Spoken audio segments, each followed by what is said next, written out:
د افغانستان د اسلامي امارت چارواکي وایي چې په تیر لمریز کال کې د افغانستان د انځرو په صادراتو کې 45 سلنه ډیروالی راغلی دی چې ورسره په ټوله کې د افغانستان د ټولو وچو میوو صادرات نسبت تیرو کلونو ته په کتو څو برابره ډیر سوي دي.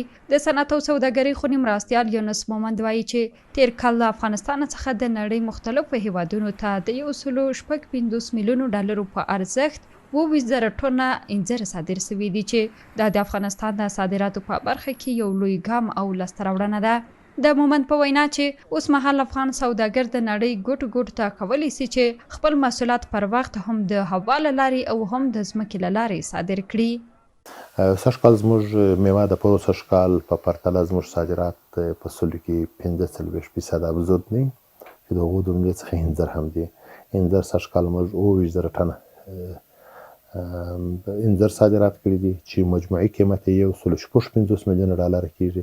انځر د افغانستان یوه له خوږو میوو څخه ده چې په زابل، کندهار او هلمند ولایتونو کې ډیره پیدا کیږي. په دې وروستیو کې د نړۍ په کچه د ښو او کیفیت لرونکو انځرو نوم هم ګټلی دی.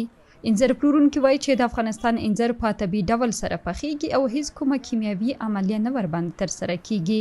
له همدې کبله په نړیوالو بازارونو کې خورا زیات مینوال لري. د انځر پلورونکو په وینا چې سږکال یې د انځرو کاروبار ښه او ډیره ګټه یې کړې ده.